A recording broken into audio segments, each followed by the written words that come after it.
Olá, seja bem-vindo ao Holotalk Reflexões e Sabedoria, o podcast que explora o autoconhecimento através da eulosofia.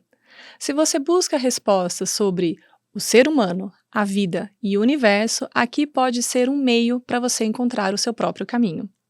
Nos primórdios da filosofia ocidental, o indivíduo não se separava do meio em que vivia. Aristóteles, por exemplo, falava que o ser humano era um animal político. Entretanto, no mundo moderno, o ser humano acabou se separando cada vez mais da vida pública. No Oriente, isso não necessariamente é verdade. No Japão, por exemplo, a chamada ferramenta 5S traz uma forma diferente de se olhar para como o indivíduo interage com o todo.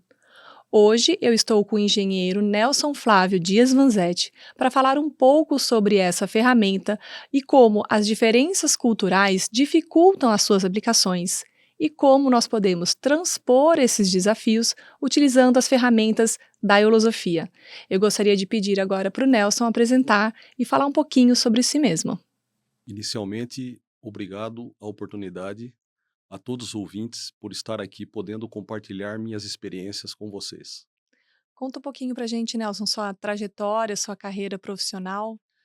Vou começar então com o lado acadêmico, né, minhas formações, que em 1975, eu me formei como técnico mecânico no Colégio Técnico da Unicamp, o Cotuca, e em 92 me formei em engenheiro mecânico pela Faculdade de Engenharia Mauá do Instituto Mauá de Tecnologia. Depois disso, eu fiz duas pós-graduações, né, uma as duas na Unifacear, Universidade de Araucária, e uma relacionada a planejamento estratégico e gestão de negócios, e a outra gerenciamento de projetos. Na indústria, eu tenho 35 anos de indústria, sendo 30 na indústria automobilística, 30 anos na indústria automobilística. E 23 anos na vida acadêmica, lecionando nas faculdades de engenharia. Então, eu comecei na Unimep, Universidade Metodista de Piracicaba, depois na Unip, Universidade Paulista, e depois na Unifacear, Araucária. Perfeito. E aí você vê então com toda essa proposta, né, de todo esse aprendizado que você teve na indústria, desenvolver um livro, que você vai contar um pouco mais pra gente aqui do que se trata o livro, como que foi todo esse processo. Mas antes da gente entrar no livro, eu já queria começar aqui para você trazer pra gente, como que foi o que é essa ferramenta 5S que você descreve no livro, e explica então um pouco pra gente como que ela funciona. Tá, ok. Os 5 S's, na realidade, é um método e ele é classificado como uma ferramenta do sistema da qualidade. Ele foi desenvolvido na Toyota, no Japão pós-guerra, de 1945 a 1950. E ele faz parte do sistema Toyota de produção, ou TPS, né? Toyota Production System. E juntamente com outras ferramentas, né? TPM, Productive Maintenance, manutenção produtiva total, Kanban, Lean Manufacturing. Então, tudo isso faz parte do sistema Toyota de produção. E no Brasil, todo isso mundialmente, mas no Brasil, principalmente, essas ferramentas vieram no início da década de 80. Nesse Todo esse momento em que todo você estava aí nessa indústria trabalhando. eu comecei em 83, iniciando a minha carreira na indústria. E aí o Brasil começou a importar essas ferramentas. Isso, porque isso foi um fenômeno mundial, porque a Toyota se destacou muito através de toda essa metodologia, né, com evolução da qualidade, do nível de qualidade assustador, né, uma evolução total, e isso difundiu, isso repercutiu no mundo todo. Então todo mundo queria saber o que que é isso, como é que funciona e tudo mais, né. Certo. E o Brasil não ficou atrás, o Brasil, as ferramentas e métodos e processos vieram nesse pacote, né, do sistema da qualidade, e até então o negócio só se desenvolveu, só evoluiu e tal. Perfeito. E 5S é uma das ferramentas, então, do sistema da qualidade, que aborda a organização, saúde, para ser mais sucinto, e autodisciplina. Então ele é um modelo de gestão, empresarial da indústria como um todo, né, ele Uhum. foi desenvolvido para a indústria, Para a indústria. mas ele coloca dentro o fator humano, é isso? Sem dúvida, sem dúvida. Porque aí vem todo um aspecto cultural, né? E essas ferramentas do sistema de qualidade, no Japão, na realidade, o japonês, nesse momento do pós-guerra, eles estavam praticamente aniquilados, sem dinheiro, né? Uhum. E sofreram um forte suporte dos Estados Unidos. E com dinheiro e com todo um processo de qualidade para elevar o nível de qualidade no Japão, Pra né? reconstruir o país, né? Reconstruir o país, exatamente. E levaram pessoas lá como Juran, como Deming, são papas do sistema de qualidade americano, para passar isso para os japoneses. Só que os japoneses adquiriram esse conhecimento, mas colocaram segundo a cultura deles. E aí que foi muito interessante o E processo, que fez esse diferencial. esse diferencial. Então o que a gente vai explorar aqui no podcast é, esse diferencial da cultura, as dificuldades que nós tivemos em implementar essas ferramentas aqui no Isso. Brasil, por conta dessas diferenças culturais, e o Nelson trouxe uma maneira de transpor essa dificuldade cultural para que a gente possa implementar no Brasil. Então vamos entender um pouco melhor a ferramenta. A gente preparou uma arte aqui, a arte 1, para a gente visualizar o que são esses 5 Uhum. S's.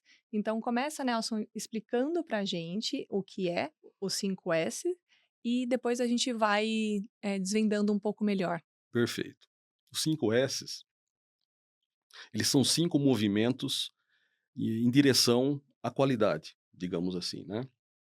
Então começa ali no Seiri, que é o senso de utilização. É onde você seleciona aquilo que é útil e aquilo que não é útil, tá?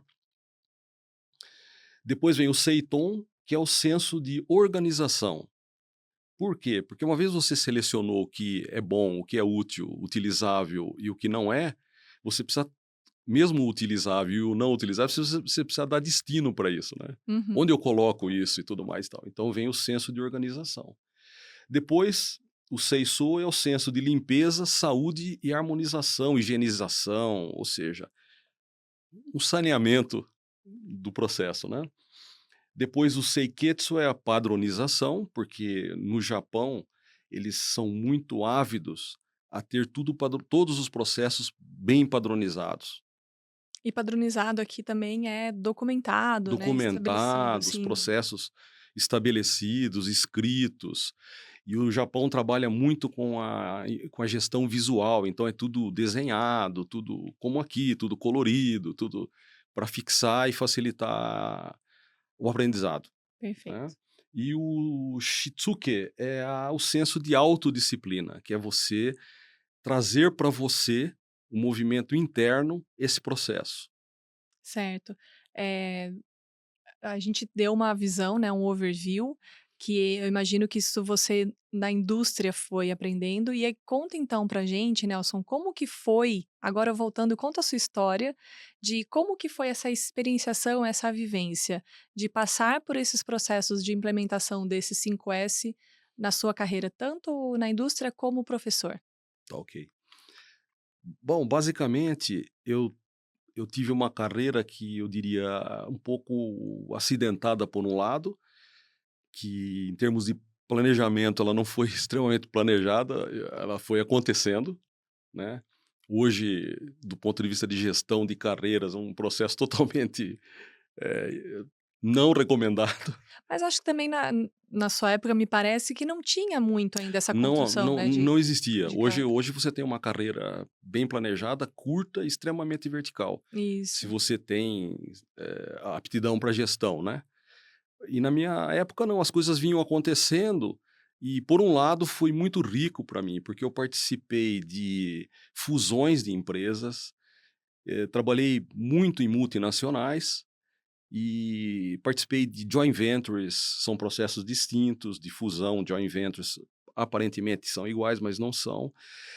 Mudanças de divisão, então você tem uma divisão com uma cultura e por exemplo, de origem americana e uma divisão com uma cultura de origem alemã, por exemplo, entendeu? Então, foi muito rico para mim. Uhum.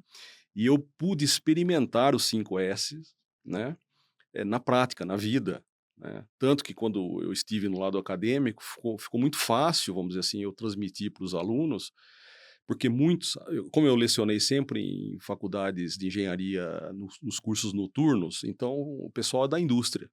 Então foi muito fácil passar para eles todo esse conceito, porque era um conceito vivido, prático, na prática, né. Então eu pude viver os 5S em várias empresas e todas as suas dificuldades de implementação. E isso uma ferramenta, 5S, mas eu falei de TPM, Kanban, Kaizen. Então, todo esse processo nas indústrias, sempre, no Brasil, sempre foram muito difíceis de serem implementados. Uhum. Isso não significa impossíveis, né? E não pela teoria, né? Não pela Porque o teoria, porque a conceito teoria é é muito muito simples, simples, né? muito simples. É o lado comportamental que está ligado aos valores culturais do povo brasileiro. E das diferenças para quem desenvolveu, e aí o Exatamente, caso japonês, né. Eu exatamente. estava ouvindo um podcast essa semana, e a pessoa estava falando, né, que no povo oriental, o chinês é o brasileiro, né, porque é um povo mais afetuoso, um povo que é mais amistoso, eles tocam, eles brincam, tem humor. E o japonês, ele fez a comparação que ele é o alemão do oriental, Uhum. porque é um povo extremamente disciplinado, sério. Então, começa então a trazer aqui pra gente, Nelson, contar como que é essas diferenças culturais e a importância de se entender as diferenças culturais na hora de implementar um método, até porque eu sei que você teve contato aí na sua jornada tanto com chineses, alemães, japoneses. É. Eu costumo dizer até brincando, porque como eu fiquei 3 anos e meio na Espanha, numa indústria, numa fábrica, que era uma fábrica modelo, e ela trabalhava tanto na parte de tecnologia como, de produto, como de processos Dentro do setor dentro do automobilístico. setor automobilístico, e ela era uma fábrica que onde todos os países da empresa Po Bosch, posso acho que Sim, com falar, né. certeza. E aí as pessoas das empresas iam fazer lá o treinamento para poder, como eu fui, para poder depois disseminar no seu país, né. Uhum. Então eu chamava de ONU, porque convivi com indianos, chineses, japoneses, todo o pessoal da Europa, do leste europeu, da Turquia, Uma e experiência muito rica, então. muito rica culturalmente falando. E aí vendo as dificuldades de cada povo, devido aos seus valores, a absorver as coisas, né. Uhum. E assim, traçando aqui umas dicasinhas, assim, do que eu vivi e dos valores do Japão e dos valores do Brasil, só para a gente ir chegando, vamos dizer assim, delineando o caminho do porquê eu escrevi esse livro e tudo mais, Sim. porque você vai falar: "Poxa, mas você escreveu um livro de 5S, uma coisa que é de 1945, Essa era a minha próxima pergunta. O que que que que você levou, né, trouxe de novo?" já tem tanto teoria por aí, né, É. onde que foi esse entendimento que estava faltando alguma coisa para ajudar aí? Exatamente. É essa que eu vou tentar passar para vocês a minha contribuição, né, que eu estou Aham. trazendo, né. Porque, assim, como eu vivi isso em diferentes culturas, eu posso dizer as dificuldades de cada um em implementar isso. Por exemplo, o 5S na Europa é extremamente rejeitado, porque eles têm a cultura deles local, e eles não veem nessa organização, disciplina, padronização, uma coisa que é vantagem. Eles preferem pensar no projeto, desenvolver as coisas. Eles têm E mais foco no planejamento, é no isso? planejamento, alguns países, como a Alemanha, por exemplo, É. forte é o planejamento, e outros mais também na criatividade, como na França, Espanha, Os países latinos são mais criativos. são mais criativos. E não que a Alemanha não seja, porque a Alemanha tem uma cultura muito antiga, desde a época das guerras, né, os equipamentos bélicos, de engenharia, de criar coisas, desenvolver coisas. Mas eles é um desenvolvimento metodizado, Certo. ao passo que numa França, numa Espanha, Mais os países empírico. mais empírico, mais livre, criativo, né. Então, por exemplo, eu tenho aqui eu fiz uma pequena comparação entre alguns valores importantes na cultura japonesa e outra, hein, os valores culturais não têm melhores ou piores, Eles são valores do Japão, são valores do E Brasil. no livro você traz essa Eu do trago. Japão e do E Brasil. do Brasil, né? Porque é essa implementação, a abordagem é sobre a implementação das ferramentas japonesas desenvolvidas no Japão, no Brasil. E eu falo para você o seguinte: muitas empresas obtiveram êxito no Brasil nesse lançamento, nessa convivência, nessa implementação dessas metodologias, mas nem todas. E mesmo as que tiveram êxito, deixaram de ter. Impressionantemente isso, né? A longo prazo, né, médio e longo prazo. Médio e longo prazo. E aí que me despertou esse interesse de entender por que que isso acontecia no Brasil. Por que que as empresas lançam os programas, mesmo porque a gente é meio que obrigado a lançar para seguir a matriz, né? Uhum. E não vinga, não é perene, né? Por que isso? Aí eu comecei a investigar isso, falei, poxa, mas... E aí, vou falar um pouquinho dos valores. Por exemplo, no Japão, autocontrole, disciplina é um valor muito forte na cultura japonesa, né? A resistência, paciência, perseverança também. O silêncio, a hierarquia e o respeito, educação, o grupo, o todo, o time, e a forma e o processo. E no Brasil, não melhor nem pior, mas são Diferente, valores né. diferentes. A subordinação e o protagonismo. O brasileiro quer ser o protagonista, o inventor da pílula, né? Sim. O trabalho e a prospecção, a individualidade e hierarquia também. A hierarquia aqui vai como há uma busca pela subida na hierarquia, vamos dizer assim, incessante. O brasileiro tem que chegar a diretor, a É, presidente. tanto que tem uma síndrome, né, do cargo que não existe, né, a pessoa é coordenador de ninguém, né, não tem E ninguém abaixo dela, é gestor, também não tem uma às equipe vezes o cara era grande, gerente dele dele mesmo, né? mesmo, exato, a gente tem essas características no Brasil. Tem. E então muito individualismo, ah, no erro, por exemplo, o erro para o japonês é oportunidade de melhoria. No Brasil, o erro é apontar o dedo. Ah, fulano errou, sabe? E isso pesa muito, né? Ah, na disciplina, infelizmente, nossos valores não estão sedimentados na disciplina.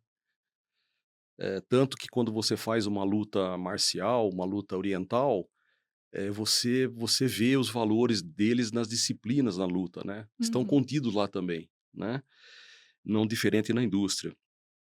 E o planejamento e a metodologia, a gente tem dificuldade para lidar com isso aqui, né? O planejamento nosso é um planejamento que, lógico, eu falo no geral, né? Existem empresas brasileiras ou não, com muito bom planejamento, essa área bem explorada na empresa, e outras não vê valor nisso, entendeu? Para que planejar, né? Eu tenho tudo de cabeça, eu faço, eu que criei, eu que inventei, Uhum. entendeu? E o método, né? A gente é um pouco averso a escrever coisas que a gente faz, né? Daí veio a ISO 9000 e tudo mais no início da década de 80 também, e trazendo essa importância em você trazer para procedimentos aquilo que você faz, porque amanhã depois você pode não estar na empresa, você leva o know-how com você, né? Isso não é justo, né? Você Sim. tem todo um amadurecimento, você aproveitou aquilo, né? Você te deu substância, conteúdo, e ao mesmo tempo você sai e leva com você, e a empresa não ganhou nada com isso, né? Então eles têm isso muito bem definido, a metodologia e tal, e o planejamento, né? Eu entendo então, Nelson, que você está trazendo aqui que a filosofia, né, do oriental, especificamente aqui do japonês, ela é levada para dentro da empresa, né. Sem dúvida. Ele não se separa, né, não é um ser Não, apolítico e que uma coisa é o que ele vive fora, outra coisa é o que ele vive não. dentro da Ele empresa. vive na empresa, na família, no meio ambiente, E no Brasil isso é um pouco diferente, né, tem muito essa separação, a muito essa filosofia, separação. até Eu porque o estou na empresa, Brasil. eu tenho que seguir a empresa. Exato, e eu acho que o país, por ser muito amplo também, né, que tem outra característica, somos povoados por tanta diversidade, Exato. se a gente for trazer todas essas diferenças, o que de um lado é positivo, acho que a gente ainda não aprendeu a fazer isso, né, Uhum. da melhor maneira, mas a gente tem uma diversidade e uma riqueza muito grande cultural, mas a hora que chega na empresa, essa diversidade fica da porta para fora, tanto que a gente tem aquele ditado, né, não, seus problemas, ótimo, fica da porta para fora, mas isso a gente acaba deixando muita coisa boa também para fora, né. Muita coisa boa. E é como se você vivesse um ambiente na empresa e na sociedade outro, né, isso. E outra coisa, mesmo esses valores que eu falei, como eu falei que não tem bom ou ruim, mas assim, para o método industrial, falo isso pela minha experiência na indústria, né, Uhum. ele toda essa disciplina, planejamento, metodismo japonês é muito eficaz. E quando você não tem isso, você perde a eficácia, né. Então, imagine, você lutou, gastou dinheiro, treinou equipes e o negócio não vinga, né, então assim, você, perdeu, né. Você não conseguiu implementar, você não tem essa cultura dentro de você. Uhum. A gente vai falar um pouquinho mais sobre os 5S, explicar um pouco mais detalhado cada um dos pontos, Uhum. mas agora eu queria, Nelson, você falou que você morou 3 anos e meio na Espanha e você já me contou em outros momentos que foi lá na Espanha que você entrou em contato a primeira vez com a eulosofia. Foi isso mesmo? Sim, foi na realidade foi assim, antes de ir para esse período de expatriação, nós tínhamos um amigo em comum, Rodrigo Ferreira, que era amigo do meu filho Rodrigo também, e ele me falou da Fundação Eufratem, né, do Instituto Oicon. Mas no momento eu estava indo para a Europa nesse desafio, né, então eu não pude, eh, seguir e ir. Eu estava com muita vontade de conhecer a fundação, mas naquele momento não deu. E coincidentemente, por uma amizade comum também do meu filho com esse Rodrigo e com o Dr. Paulo Zabel, Que é o fundador, que né, é o das fundador 2 das 2 instituições. instituições, Dr. Paulo, por volta de, creio eu, 2006 ou 2007, ele esteve em Barcelona, onde eu residia, né. O Dr. Paulo esteve lá com uma sacola de livros em doação para livros dele, né, escrito por ele. E eu achei aquilo incrível, tal, e conheci o Dr. Paulo em Barcelona. Então ele foi me contratar lá, vamos dizer assim, foi me buscar lá, né.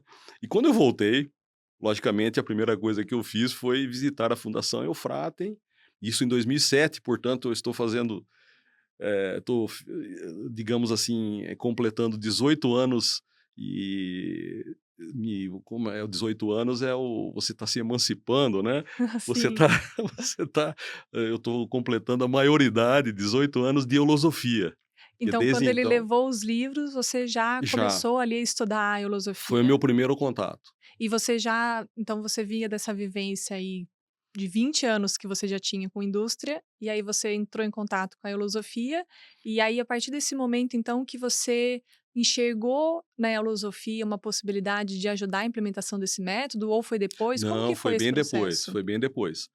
Porque você também está nesse movimento há um tempo considerável, você sabe que é um processo lento, é um processo que, como esse que nós estamos falando, esses processos todos, Uhum. não é fácil, né? A filosofia ela é fundamentada na filosofia, pedagogia e Psicologia. psicologia, e você, então, para não só conhecer isso, já é um processo complicado, como também aplicar na sua vida, que é Ainda o mais, né. diferencial mais complicado. Sim. Então o processo foi lento, eu fui tendo muitas experiências como voluntário da fundação nesse tempo todo, e aí eu fui aprendendo com os cursos do Dr. Paulo, né, com os workshops, os cursos, toda essa vivência, a a pouco ir, digamos assim, caminhando e mudando minha vida, transformando minha mente nesse sentido, Uhum.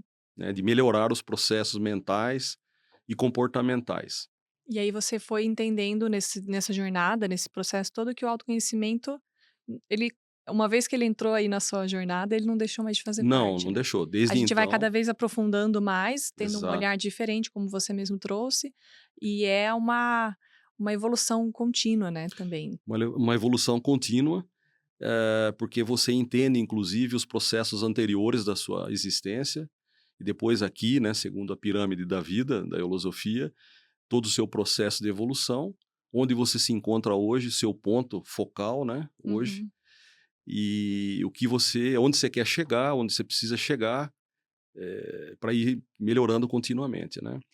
E aí, como que foi então esse momento em que você, com toda essa bagagem da indústria, desse conhecimento, me parece talvez, não sei, posso um pouco teórico, né, não seu, mas do grupo, porque se a gente tem essa dificuldade de não conseguir implementar, né, a ferramenta como você trouxe, quantas vezes, nas empresas que você passou, né, tentou implementar e não teve uma longevidade, né, Isso. sempre coisas a curto prazo, e aí você entendeu, tá, a filosofia ela tem um modelo de transformação do comportamento humano que pode corroborar para implementar esses métodos de gestão em Exatamente. que tem essa diferença cultural e que a gente precisa, não é abandonar a nossa cultura brasileira, mas sim entender para conseguir implementar. Como que foi isso? Perfeitamente isso que você trouxe. Eu vivi todo esse processo na indústria, não só o 5S, como outras ferramentas, vi as dificuldades, e eu como professor também, acadêmico, né, eu via a dificuldade que os alunos tinham, porque nos trabalhos de TCC que eu acompanhava, gerenciava e tudo mais, eu via a dificuldade que eles tinham nas suas empresas, Uhum, né, e a dificuldade de vender esses conceitos nas suas empresas. E eu falei: "Nossa, mas o que que é isso, né? Se é uma coisa que funciona, uma coisa boa, por que que é tão difícil assim?". Isso sempre me intrigou, tanto na universidade como na indústria. E isso sempre veio comigo, acho que veio lá dentro trabalhando, me cutucando, falando: "Mas pô". E quando eu comecei a me desenvolver na filosofia, eu falei: "Nossa, mas o processo, se eu não posso mudar a cultura do país, eu tenho que mudar quem? O ser humano, através das mudanças, transformações mentais". Então eu falei: "Ah, o pulo do gato tá aí, né". Não que seja uma descoberta e já começa a funcionar, mas o pulo do gato é a sacada, falando: "Poxa, mas se eu mudar a mente do indivíduo, eu estou mudando o comportamento, uhum. né, eu estou mudando as atitudes". Então eu falei: "É muito mais fácil trabalhar do que mudar uma cultura. Como é que eu vou mudar uma cultura de um país, né, de anos, né, nós somos novos, né, 500 e poucos anos, mas não se muda, né, como você falou, veio uma somatória uma miscigenação cultural no Brasil, né, então mais difícil ainda, né. Então, é isso, eu vi que o caminho é trabalhar a mente. Certo. E a filosofia veio assim, que como eu já vivia isso também, ela veio assim, poxa, uma luz, né, poxa, mas tá aí, vamos começar a trazer isso para os métodos, para as ferramentas, para o planejamento estratégico, né, Uhum. e eu acredito muito nisso, por isso que eu estou nessa jornada. Vamos colocar então a arte 2 aqui que a gente Uhum. preparou, que é como no seu livro, né, a gente está passando aqui muito por cima, o livro é muito rico e ele vai explicando todo esse processo. Como que a gente faz então? Tem a ferramenta do 5S, e aí vamos então parte por parte aqui, Nelson, e aí você vai falando e a gente vai explorando a filosofia, Tá. como que você fez esse comparativo? Só para não deixar o assunto livro no ar, eu pretendo lançá-lo no segundo semestre, tá? Ótimo.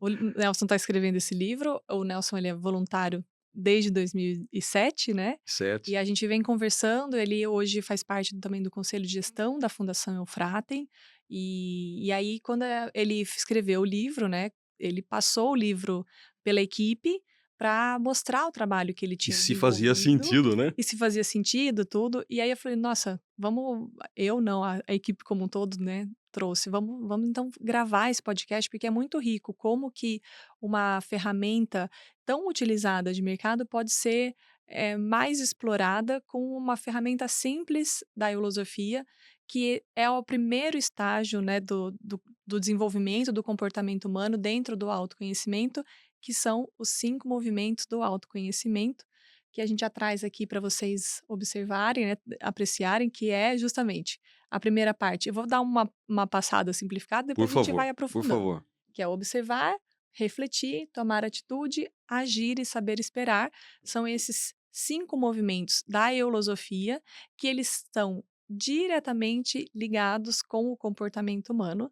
E aí, então, o Nelson ele vai trazendo aí os 5 S's e a gente vai explorar um pouco mais os 5 S e a ferramenta, fazendo esse comparativo, como que vocês podem aí nos seus ambientes E a ferramenta também 5S, ela não é só na profissional, né? Ela é Não, mais ampla, né? na sua vida, Como um na todo. sua casa, né? Exato. Então vamos lá, Nelson, vamos explorar aí a ferramenta. Então vamos lá. Então, o observar, que é o primeiro movimento do primeiro estágio, né, dos 5 estágios da eulosofia, o observar é você ver além, né? Ver atrás, ver além, ver macroscopicamente, ver com uma visão mais ampla da situação, né? Uhum.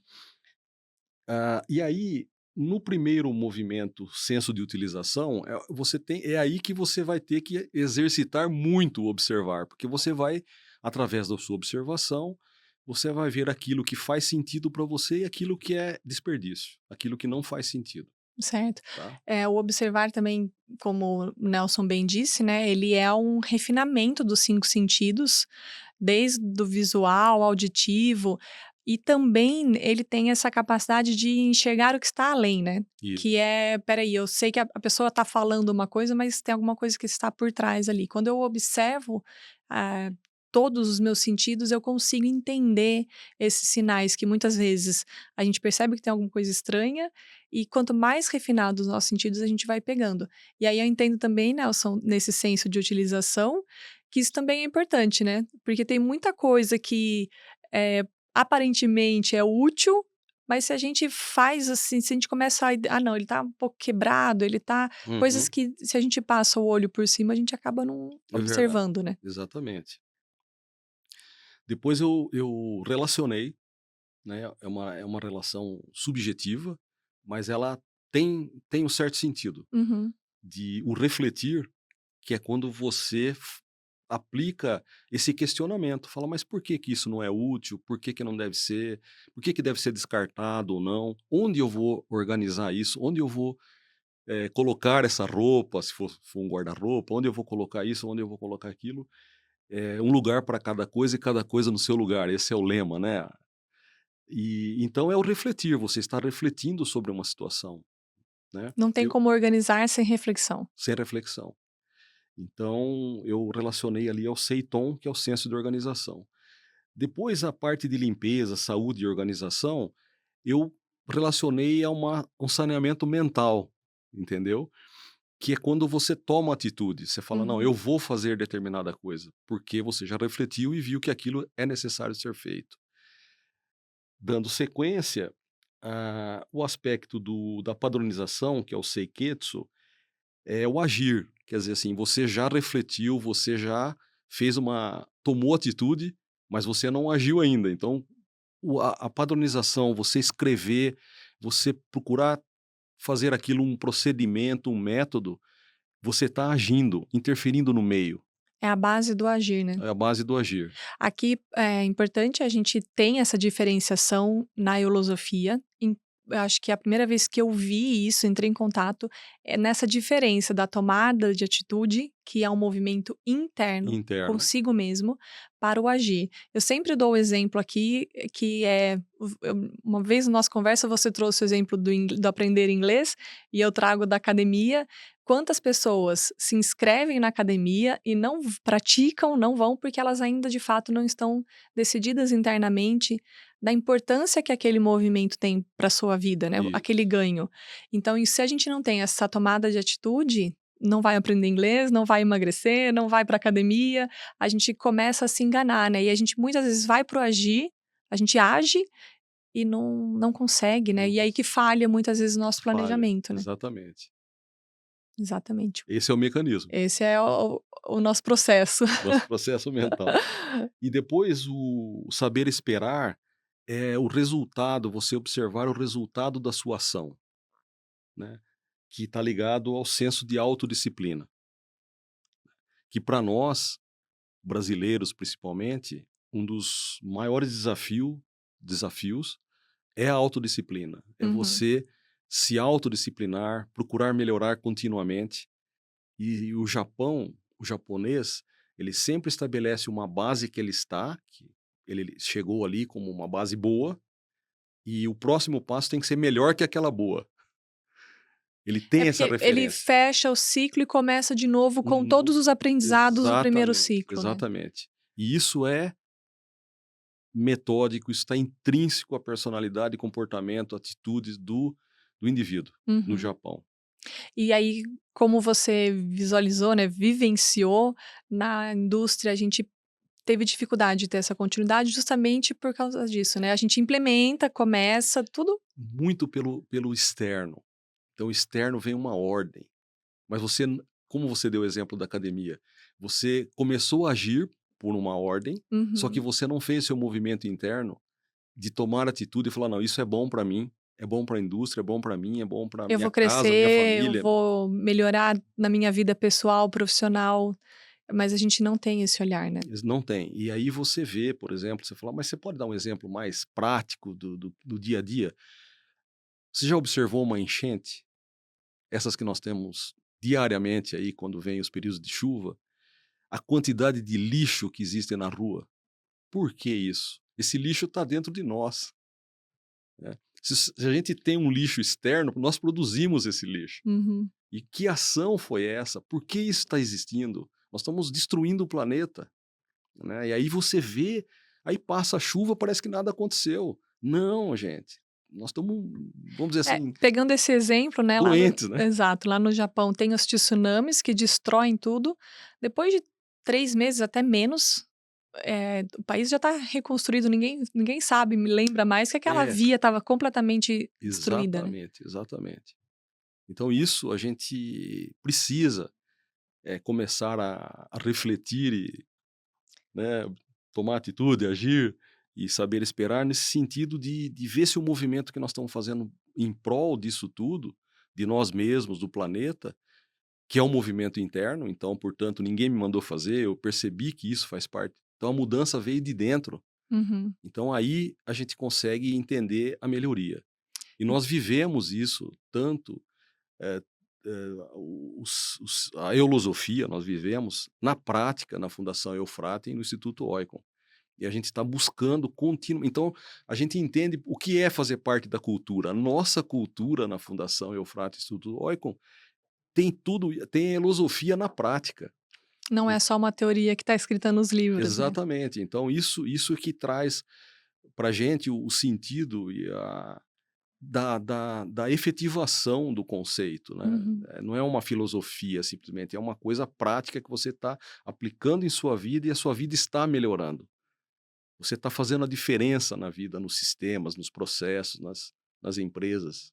Então, o que eu entendo que fica para mim, assim, dessa tua você trouxe uma ferramenta muito utilizada num processo de gestão, Uhum, e aí o como que a filosofia faz um processo de aí talvez essa autodisciplina, que é o final da ferramenta, né, do japonês, é esse processo de autoconhecimento, da construção e mudança do comportamento humano proposto pela filosofia, seria a chave de conectar você trouxe os 5S como exemplo, mas talvez todas as outras todas nesse as outras e processo, outras e outras. que se eu não observo, se eu não reflito que essa mudança vai ser positiva para mim, se eu não decido internamente e não coloco todo esse movimento em prática e aprendo a esperar e nesse movimento contínuo de melhoria, né, de refinamento, Uhum, seja pelo que eu trouxe aqui dos 5 sentidos, né.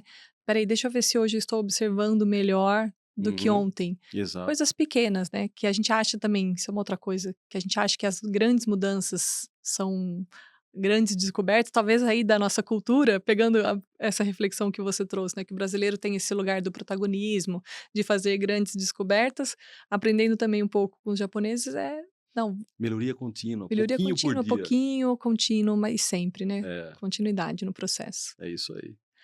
Nelson, mais alguma coisa que você quer trazer pra gente nessa rica conversa? Olha, obrigado. Não, eu acho que eu penso, espero que os ouvintes também estejam aí acompanhando. Eu espero ter trazido um pouco, com um pouco de clareza, esses conceitos, essas vivências. Espero ter contribuído. Para mim muito, entender melhor, assim, por isso que quando a gente viaja também a gente aprende muito, né, as diferenças culturais, elas são muito ricas para que a gente possa entender melhor a si mesmo e entender essas melhorias, Uhum. entender o quanto que a cultura impacta na gente e como que a gente pode utilizar isso ao nosso favor, ao nosso crescimento.